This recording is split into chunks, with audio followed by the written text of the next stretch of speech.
केरल प्रांत में एक राजा थे, बड़े धर्मात्मा राजा और परम तपस्वी महाराज।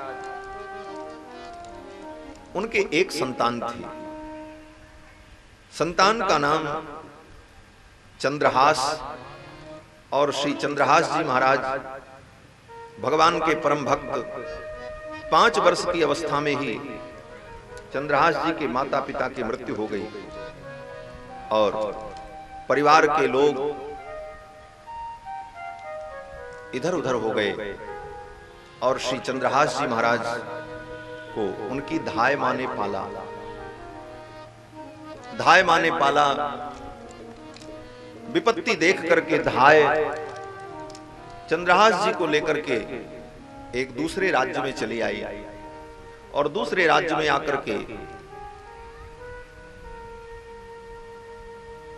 चंद्रहास का पालन पोषण किया। दूसरे राज्य में जो राजा था, उस राजा का मंत्री जो धृष्ट बुद्धि, उस धृष्ट बुद्धि नाम के मंत्री के घर में सेवा का काम करती वो धाय। और भगवान की ऐसी लीला कि 5 वर्ष के श्री चंद्रहास जी महाराज थे, उसी बीच वो धाय मां भी उसे छोड़ करके चली गई, वो भी मर गई। बचपन से ही भक्ति का संस्कार था चंद्रहास जी के अंदर। भगवान का स्मरण करते थे, भगवान का कीर्तन करते थे। एक दिन श्री चंद्रहास जी महाराज एकांत में बैठे भगवान का चिंतन कर रहे थे। उसी समय श्री नारद जी महाराज आए और नारद जी ने आकर के चंद्रहास जी को भगवत भक्ति का उपदेश किया, मंत्र का उपदेश किया। और श्री नारद जी महाराज ने चंद्रहास जी को एक शालग्राम भगवान की मूर्ति दे दी और कहा कि इन शालग्राम भगवान की नित्य सेवा किया करना, यही तुम्हारे भगवान हैं। इस प्रकार से श्री चंद्रहास जी महाराज भगवान की भक्ति में लग गए। और चंद्रहास जी महाराज धृष्ट बुद्धि के घर में रहते थे। वो धृष्ट बुद्धि मंत्री बड़ा दुष्ट था। एक दिन धृष्ट बुद्धि ने ब्राह्मणों का भोजन आयोजित किया। ब्राह्मणों के भोजन का आयोजन किया। सब ब्राह्मण लोग पधारे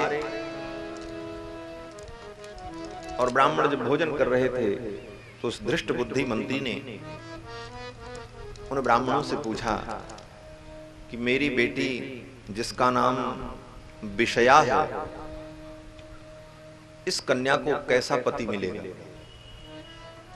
तो श्री चंद्रहास जी वहीं खेल रहे थे। 5 वर्ष की अवस्था थी। ब्राह्मणों ने देखा, ब्राह्मणों ने कहा मंत्री, ये जो बालक खेल रहा है ना, यही तुम्हारी बेटी का पति होगा। धृष्ट बुद्धि को बड़ा बुरा लगा। धाय का बेटा, नौकरानी का बेटा मेरी बेटी का पति बनेगा? हृदय में बड़ा कष्ट हुआ। और मंत्री ने सोचा कि मेरी बेटी इसकी पत्नी बने, ये ठीक नहीं, लेकिन ये ब्राह्मणों की वाणी मिथ्या नहीं होगी, क्या करूं? उस धृष्ट बुद्धि ने 4-5 बधिकों को लगाया, हत्या करने वाले आदमियों को बुलाया और कहा ले जाओ, इस बालक को जंगल में ले जाकर के मार करके फेंक देना। बधिक लोग चंद्रहास जी को लेकर के जंगल में गए। चंद्रहास जी महाराज को नारद जी ने एक शालग्राम भगवान की प्रतिमा दी थी।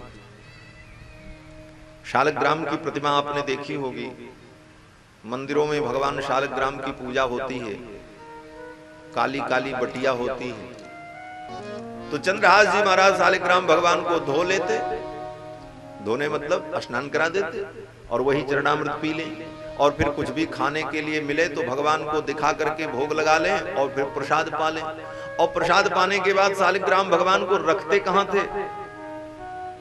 बोले डिब्बा में नहीं रखते थे, मंदिर उंदिर में नहीं रखे। क्यों? बोले घर और तो उनका कहीं था नहीं। चंद्रहास जी का बालक थे, दासी पुत्र थे, दिन भर खेलते कूदते रहते। तो शालिग्राम भगवान को क्या करें? तुलसी के पत्ता में लपेट करके अपने मुख के अंदर गाल में रख लेते। शालिग्राम भगवान को मुख में रख लेते थे और शालिग्राम भगवान को मुख में रख लें और जब कहीं फिर दूसरे दिन सेवा करनी हो तो फिर निकाल लें और निकाल करके धो धा करके सेवा हुआ करके फिर शालिग्राम भगवान को रख लें।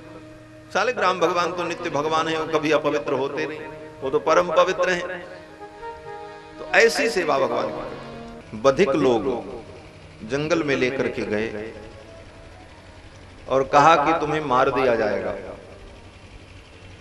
चंद्रहास जी ने सोचा मरना तो पड़ेगा ही, मृत्यु लोक है, आज नहीं तो कल, और मरते समय भगवान का स्मरण हो, भगवान की याद आ जाए तो मृत्यु सुधर जाती है। लेकिन भगवान की बड़ी कृपा हो तब अंतिम समय में भगवान की याद आती है।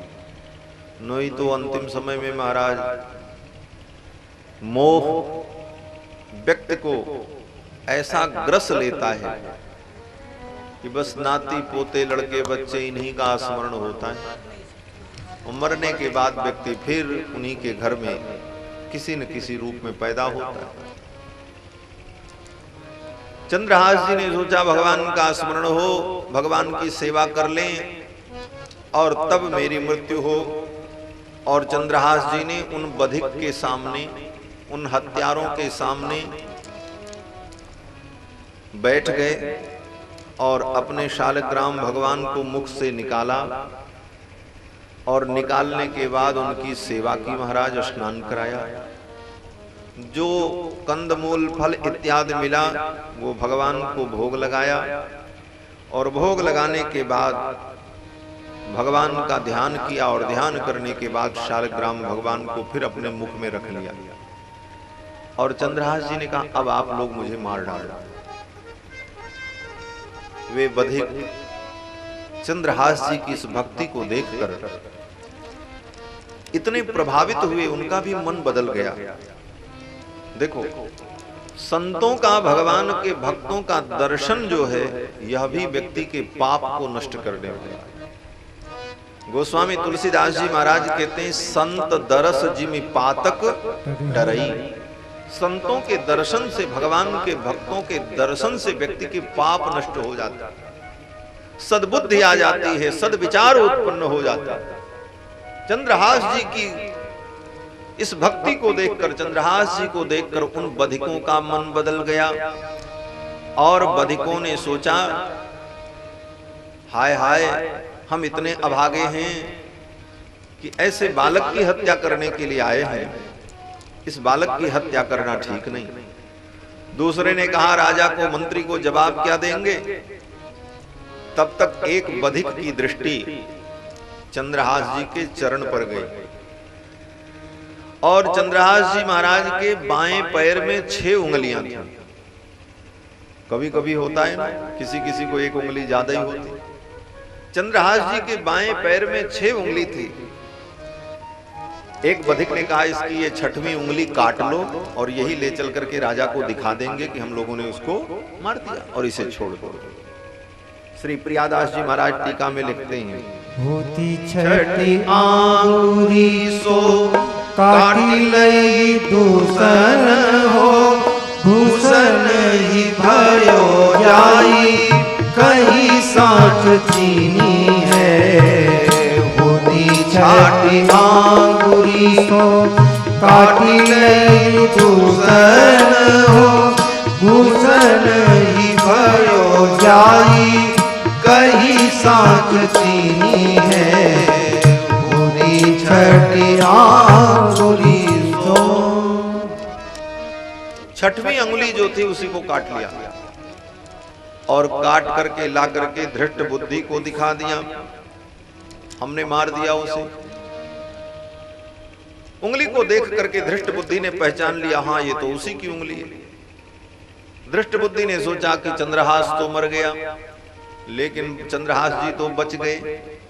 देखो, भगवान जो करते हैं बहुत अच्छा करते हैं। चंद्रहास जी को अगर एक उंगली ज्यादा न होती तो आज चंद्रहास जी बचते, और बचते तो 5 में से 1 उंगली काटी जाती। तो भगवान ने एक उंगली बढ़ाई थी, इसका भी प्रयोजन था समझो। प्रियादास जी टीका में कहते हैं, हुती छठी आंगुरी सो काट लई, दूषण हो भूषण ही भयो। कोई भी अंग अधिक होना इसको कहते हैं अधिकांग, और कोई अंग कम होना इसको कहते हैं हीनांग। तो हीनांग और अधिकांग ये दोनों दोष है, दूषण है।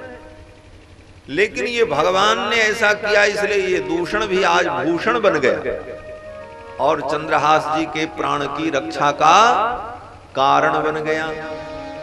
इसलिए भक्त को हमेशा यही चिंतन करना चाहिए कि भगवान जो करते हैं अच्छा करते हैं। ठाकुर जी का काम कभी गड़बड़ होता ही नहीं है। एक दृष्टांत आपको बताऊं।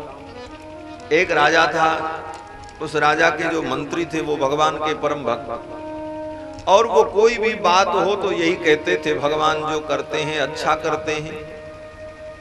राजा सुनता था। एक दिन बड़ी अद्भुत घटना हुई। बोले क्या हुई? बोले राजा जो है वो गन्ना चूस रहा था, छील छील करके गन्ने को चूस रहा था और बातें भी कर रहा था। बात करते करते ध्यान उसका इधर उधर हुआ और गन्ना छीलते समय दांत से गन्ने को पकड़ना चाहिए तो पकड़ में आ गई उंगली, और ध्यान दिया नहीं, मारा तो उंगली ही कट गई उसकी, अपनी उंगली को ही काट लिया। खून बहने लगा, राजा चिल्लाने लगा। मंत्री बगल में खड़े थे, हमेशा मंत्री साथ में रहते। मंत्री की आदत थी, मंत्री ने कहा महाराज भगवान जो करते हैं सो अच्छा करते हैं। अब राजा को क्रोध आ गया, मेरी तो उंगली कट गई, मेरी तो उंगली कट गई, और मंत्री जी कहते हैं कि भगवान जो करते हैं सो अच्छा करते हैं। स्वाभाविक है किसी की खोपड़ी फूट जाए, किसी को चोट लग जाए और आप बगल में खड़े होकर के हंसते हुए कहो भगवान जो करते हैं सो अच्छा ही करते, तो व्यक्ति तो नाराज हो। राजा को बड़ा क्रोध आया। राजा ने कहा अच्छा भगवान जो करते हैं अच्छा करते हैं। मंत्री को उठा करके कारागार में बंद कर दिया। राजा तो राजा ही। राजा ने कहा बंद करो इस मंत्री को। मंत्री को कारागार में डाल दिया। बात तो यहीं समाप्त हो गई। एक दिन राजा महाराज शिकार खेलने जंगल में गए। जंगल में शिकार खेलते खेलते भटक गए और जंगल में कोई डाकू, कोई चोर काली देवी की पूजा कर रहा था और आज उसकी पूजा का अंतिम दिन था। उस डाकू ने सोचा कोई आदमी मिले तो उस आदमी की बलि चढ़ा करके हम अपनी पूजा की पूर्णाहुति करें। अपने सेवकों को भेजा, कोई आदमी मिले तो पकड़ के लाओ। अब जंगल में कौन मिले? राजा भटक रहा था, राजा कोई पकड़ लिया और पकड़ करके देवी जी के सामने ले गया बलि चढ़ाने के लिए। तो बलि चढ़ाने का नियम होता है, जिसकी बलि चढ़ाई जाए वो हीनांग न हो, अधिकांग न हो, उसके कोई अंग अधिक न हो और कोई अंग कम न हो। डाकू ने जब पूरे अंग का परीक्षण किया तो देखा उंगली कटी थी। डाकू ने कहा इस आदमी को छोड़ दो, ये बलि चढ़ाने लायक नहीं। जान बच गई महाराज। राजा जब रास्ते में चला तो सोचने लगा आज अगर मेरी उंगली कटी न होती तो आज तो गला ही कट जाता।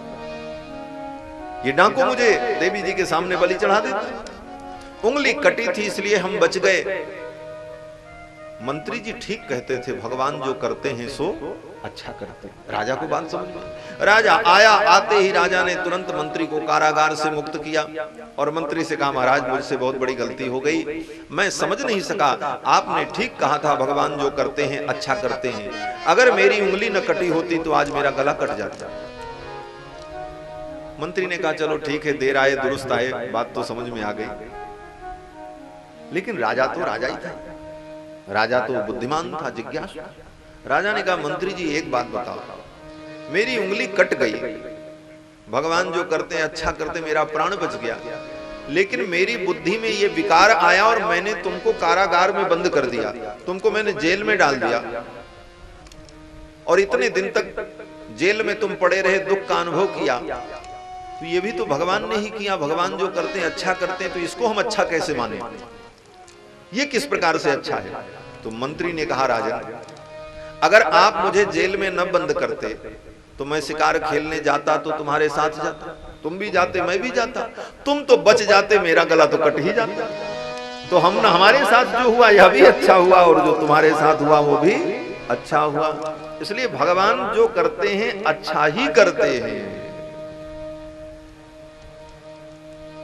राजा की उंगली कटी ताते बच गए प्राण।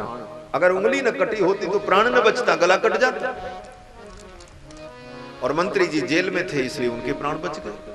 तो भगवान का विधान बड़ा मंगलमय होता है। भगवान के विधान को हर क्षण मंगलमय ही अनुभव करना चाहिए। एक उंगली ज्यादा थी चंद्रहास जी की, वही कट गई, दोष भी समाप्त हो गया और प्राण भी बच गए, दिखाया जा करके। दृष्ट बुद्धि ने कहा हाँ ठीक है, बहुत अच्छा किया तुम लोगों ने। चंद्रहास को जंगल में छोड़ करके वे बधिक चले गए। संजोग से उसी जंगल में एक राजा घूमते हुए शिकार खेलने आया। कुंतलपुर का राजा कुलिंद,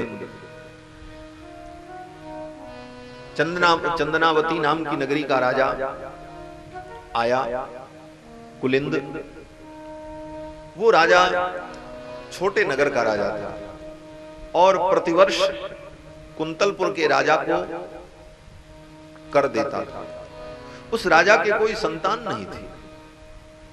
5 वर्ष के बालक को देखा जंगल में अकेले, पूछा, परिचय पूछा। चंद्रहास जी ने कहा मेरे माता पिता भगवान ही, मेरा तो कोई नहीं संसार, भगवान ही मेरे सर्वस्व। राजा बड़ा प्रसन्न हुआ, गोद में उठा लिया। मेरे भी कोई संतान नहीं, इस बेटे को ही मैं अपना बेटा मान लेता हूं। राजा ने एक बड़ी अद्भुत घटना देखी वहां पर। चंद्रहास जी जिस पेड़ के नीचे बैठे थे उसी पेड़ की डाली पर एक शार्दूल नाम का पक्षी बैठा हुआ और वो अपने पंख को फैला करके चंद्रहास जी के ऊपर छाया कर रहा था। ज्योतिष शास्त्र में वर्णन है कि शार्दूल पक्षी अपने पंख से जिसके ऊपर छाया करता है वह व्यक्ति चक्रवर्ती सम्राट होता है।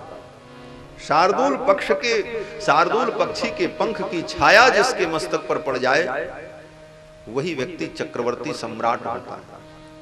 इसीलिए चक्रवर्ती सम्राट के मुकुट में शार्दूल पक्षी के पंख को लगाया जाता है। आपने देखा होगा राजाओं के मुकुट में एक पंख लगा होता है। अब आजकल तो पता नहीं किसका पंख लगा देते हैं, कबूतर का पंख है कि मुर्गे का पंख है भगवान जाने, रंग बिरंगा बना देते। दूल्हा जाता है ब्याह करने के लिए तो उसके भी उसमें टोपी में लगा देते हैं। लेकिन वो परंपरा क्या है, बोले चक्रवर्ती सम्राट के मुकुट में शार्दूल पक्षी का पंख लगाया जाता है। उसको सुरखाब कहते हैं। सुरखाब को ही शार्दूल कहा जाता है। बड़े बड़े सम्राट अपने मुकुट में सुरखाब के पर लगाते थे। तो सुरखाब पक्षी, शार्दूल पक्षी की छाया पड़ रही थी। राजा ने देखा, राजा जान गया कि ये बालक चक्रवर्ती सम्राट बनेगा और मेरे कोई पुत्र नहीं है, मैं इसी को गोद ले लूं। गोद में उठा लिया और राजा लेकर के आया। बड़े धूमधाम से चंद्रहास जी को अपनी गद्दी पर बैठा करके राज्याभिषेक कर दिया। चंद्रहास जी महाराज छोटे से नगर के राजा हो गए। इनके लक्षण बड़े दिव्य थे, भगवान के भक्त, चक्रवर्ती सम्राट होने का लक्षण था इनके अंदर। और ये राजा कुलिंद कुंतलपुर के राजा को कर देता था। लेकिन जो चक्रवर्ती सम्राट होता है वो किसी को कर नहीं देता। राजा बनने के बाद चंद्रहास जी ने कहा कि अब कुंतलपुर के राजा को हम लोग कर नहीं देंगे। समय से कर जब नहीं पहुंचा तो राजा ने अपने मंत्री धृष्ट बुद्धि से कहा कि जाओ जाकर के कर वसूल करके ले आओ। धृष्ट बुद्धि सेना लेकर के आया और उसकी सारी सेना को चंद्रहास जी ने पराजित कर दिया। चंद्रहास को देख करके धृष्ट बुद्धि पहचान गया कि ये तो वही बालक है, अब मैं इसे मार भी नहीं पाऊंगा, ये तो राजा बन चुका है और सेना पराजित हो चुकी है। तो धृष्ट बुद्धि ने अपनी धृष्ट बुद्धि का प्रयोग किया। नाम ही इसका धृष्ट बुद्धि। धृष्ट बुद्धि का मतलब जिसकी बुद्धि बड़ी धृष्ट हो। धृष्ट बुद्धि ने सोचा कपट से इसे मार दिया जाए, और धृष्ट बुद्धि ने चंद्रहास जी के सामने अपना मुकुट रख दिया और कहा, राजन आप विजयी हुए, अब मैं आपसे कर नहीं लूंगा, और आप मेरे पुत्र के समान हैं अवस्था में, और तत्काल आप मेरा संदेश लेकर के मेरे पुत्र मदन सेन को सुना दें। चंद्रहास जी ने कहा, क्या संदेश है? बोले, मैं पत्र लिखूंगा। धृष्ट बुद्धि ने एक पत्र लिखा, और उस पत्र में लिखा अपने पुत्र मदन सेन को कि मदन सेन, ये पत्र लेकर के जो पत्रवाहक जा रहा है, इसको किसी भी प्रकार से विष पिला देना। विषमस्मयी प्रदातव्यम त्वया मदन शत्रवे। ये कथा महाभारत में, जैमिनीय महाभारत में वेदव्यास जी ने वर्णन किया है चंद्रहास जी की कथा का। धृष्ट बुद्धि ने पत्र में लिखा कि विषमस्मयी प्रदातव्यम त्वया मदन शत्रवे। अय मदन शत्रु, इसको विष प्रदान कर देना। कार्या कार्यम न द्रष्टव्यम कर्तव्यम खलु में प्रियम। और क्या करना है क्या नहीं करना है ये विचार करने की जरूरत नहीं है, इसे विष दे देना, यही मेरी आज्ञा है। पत्र में लिख करके दे दिया। और धृष्ट बुद्धि ने चंद्रहास जी से कहा, ये पत्र मत खोलना, ये पत्र ले जाकर के मेरे बेटे को दे दे। चंद्रहास जी महाराज पत्र लेकर के जब आए कुंतलपुर, घोड़े पर बैठ करके थक गए थे, एक बगीचे में विश्राम करने लगे। थोड़ी देर विश्राम कर लें, तब ये पत्र ले जाकर के मदन को देंगे। उसी समय धृष्ट बुद्धि जो मंत्री था, उसकी बेटी जिसका नाम विषया था, जिसके विषय में ब्राह्मणों ने भविष्यवाणी की थी कि इसका पति ये बालक होगा, जिस कारण से धृष्ट बुद्धि चंद्रहास को मारना चाहता था, वो विषया अपने सखियों के साथ उसी बगीचे में घूमने के लिए आई। दूर से चंद्रहास जी को सोते हुए देखा, प्रसन्न हो गई। अरे ये तो बड़े कमनीय हैं, बड़े सुंदर हैं। और वो कुछ विचार करती, तब तक धृष्ट बुद्धि चंद्रहास जी के साफे में, पगड़ी में वो पत्र बंधा था, और हवा के वेग से वो पत्र बाहर गिर गया। विषया ने उस पत्र को उठा करके देखा तो नीचे पत्र में विषया के पिता का हस्ताक्षर था, और पत्र में लिखा था कि विषमस्मयी प्रदातव्यम त्वया मदन शत्रवे। अय मदन शत्रु, इसको विष दे देना। तो वो कन्या सोचने लगी, ये मेरे पिताजी ने ऐसा क्यों लिखा? इतने सुंदर पुरुष को, ऐसे दिव्य पुरुष को विष देने की बात तो मेरे पिता नहीं लिख सकते। और तब तक उसका ध्यान गया, अरे इसमें विष नहीं, मेरे पिता शायद विषया लिखना चाहते थे कि विषयामस्मयी प्रदातव्यम। शायद मेरे भाई को मेरे पिता आदेश करना चाहते थे कि जाते ही अपनी बहन का कन्यादान इस पुरुष को कर देना। और लिखते समय उनकी कलम जो है हिल गई, इसीलिए विषया के जगह पर विष हो गया। और मन में चंद्रहास जी के प्रति उस विषया का कांत भाव प्रकट हुआ, प्रियतम का भाव प्रकट हुआ। और उसने क्या किया, बोले उस पत्र को लेकर के एकांत में गई और एक पेड़ की डाली से छोटी सी लकड़ी को तोड़कर अपने आंख के काजल को निकालकर उसी काजल से उसमें एक मात्रा बढ़ा दिया। विषमस्मयी प्रदातव्यम, तो जो म लिखा था उसको य बना दिया। तो विषयास्मयी प्रदातव्यम त्वया मदन शत्रवे। अब अर्थ क्या हो गया इस पंक्ति का कि इस बालक को विषया का दान कर देना, और पत्र में काजल से मां को य बनाकर और पत्र को लपेट करके फिर उनकी पगड़ी में लगा दिया। चंद्रहास जी तो सो रहे थे, पता ही नहीं चला। चंद्रहास जी ने आकर के इस पंक्ति का प्रियादास जी स्मरण करते हैं। विषया सुनाम, विषया सुनाम अभिराम दृग अंजन सो। विषया बनाई मन भाई रस बीजी है।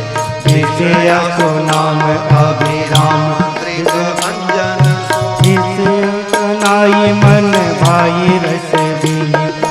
आई मिली आलिंगन में लालन को ध्यान ये मत मानो गृह आई तब दीजिए विषया सुनाम अभिराम मृग अंजन विषया बनाई मन भाई रस विषया बनाई मन भाई रस श्री प्रियादास जी महाराज जिन्होंने भक्तमाल की टीका लिखी है, इस कवित्त छंद में टीकाकार श्री प्रियादास जी महाराज कहते हैं कि विषया सुनाम अभिराम दृग अंजन सो, अपने दृग के अंजन से, अपने आंख के काजल से विष को विषया बना दिया।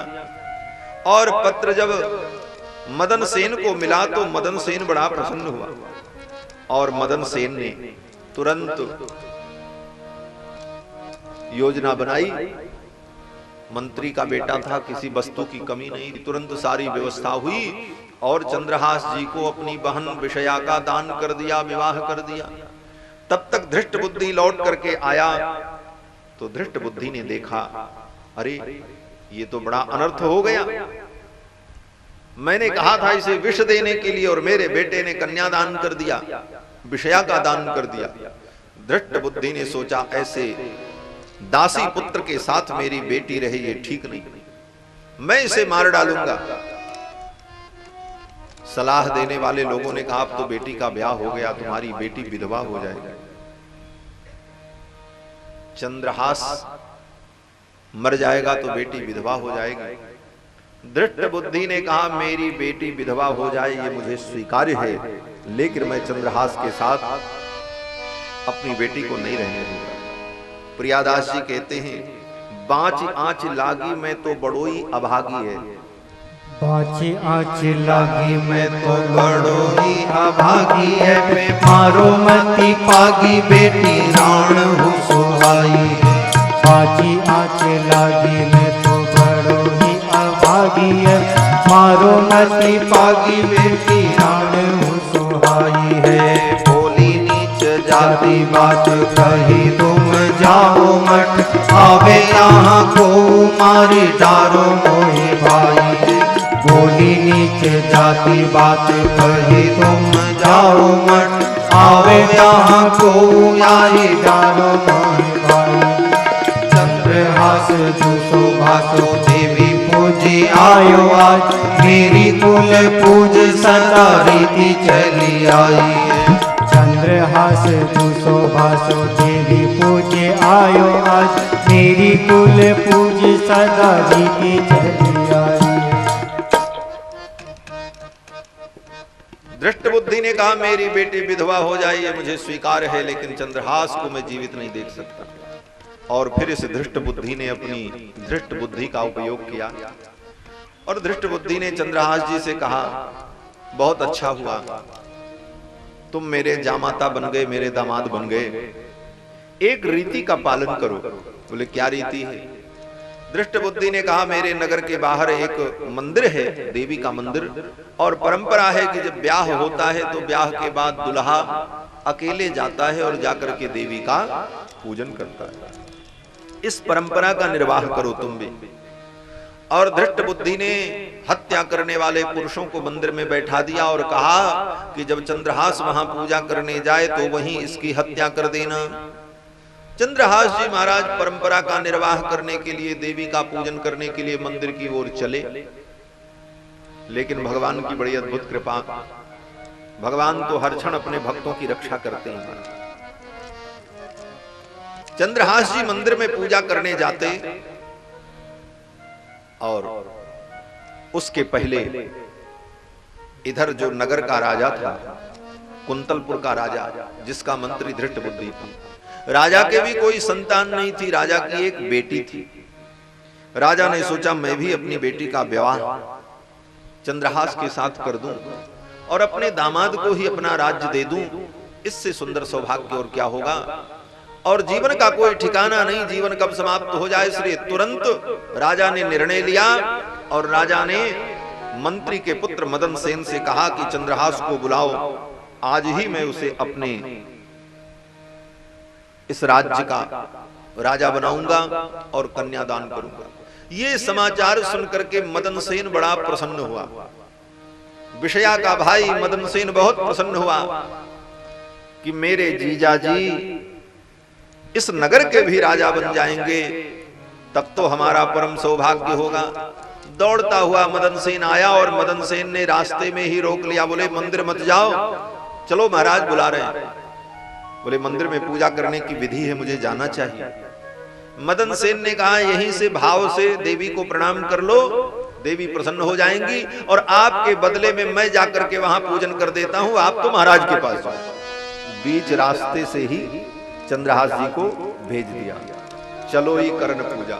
चलो ही करण पूजा देशपति राजा कही, मेरे सुत नाही राज भाई को ले दीजिए।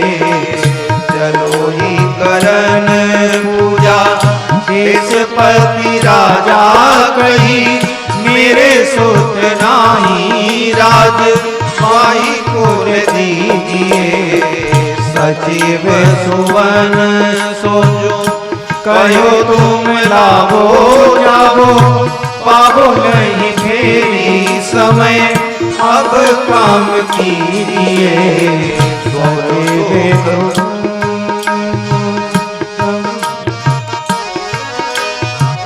दौड़ो सो के पाई जाई, मगही में दियो जाई, दियो सो पठाई नृप रंग माही दिए। तेरी अपमान तेना डरो सन्मान करो, जात मार डालो या सो भाषो भूप लीजिए। तेरी अपमान तेना डरो सन्मान करो, जात मार डालो या सो भाषो भूप लीजिए। चलो करण पूजा। देवी की पूजा करने के लिए चंद्रहास जी चले और बीच में जाकर के ही मदन सेन ने रोक लिया और कहा आप तो महाराज के पास, महाराज आपकी प्रतीक्षा कर रहे हैं और आप चिंता मत करो कि देवी नाराज हो जाएंगे। देवी के अपमान से आप मत डरो, आप मानसिक प्रणाम कर लो, बाकी पूजा मैं कर देता हूं जाकर, हमारे आप में कोई अंतर थोड़ी। मदन सेन की बात मान करके चंद्रहास जी तो राजा के पास आए। राजा ने अपनी कन्या का दान किया, सिंहासन पर बैठा करके इनका राज्याभिषेक कर दिया और उधर मदन सेन मंदिर में पूजा करने गया। बधिक लोग छिप करके बैठे थे कि कोई पुरुष आएगा उसे तुरंत मार देना है, और मदन सेन को उन बधिकों ने मार डाला। चंद्रहास जी तो बच गए, मदन सेन मर गए। दौड़ता हुआ मंदिर में पीछे से धृष्ट बुद्धि पहुंचा कि अब तो चंद्रहास मर गया होगा, लेकिन जाकर के देखा तो उसका बेटा ही मरा पड़ा। अब तो धृष्ट बुद्धि अपना सिर वहीं पटकने लगा और देवी जी के सामने पत्थर पर सिर पटक पटक करके वो धृष्ट बुद्धि भी मृत्यु को प्राप्त हो गया, मर गया। धृष्ट बुद्धि भी मर गया, उसका बेटा मदन सेन भी मर गया। ये सुन करके चंद्रहास जी दौड़े दौड़े मंदिर में आए और देवी के चरणों में प्रणाम करके प्रार्थना की, हे देवी आपने ऐसा क्यों किया, इन दोनों को आप जीवित कर दो। और चंद्रहास जी के भक्ति के प्रताप से देवी प्रसन्न हो गई और देवी ने प्रकट होकर के कहा ये दोनों पापी थे, दुष्ट थे, तुम्हारे शत्रु थे, ये मर गए, अच्छा हुआ।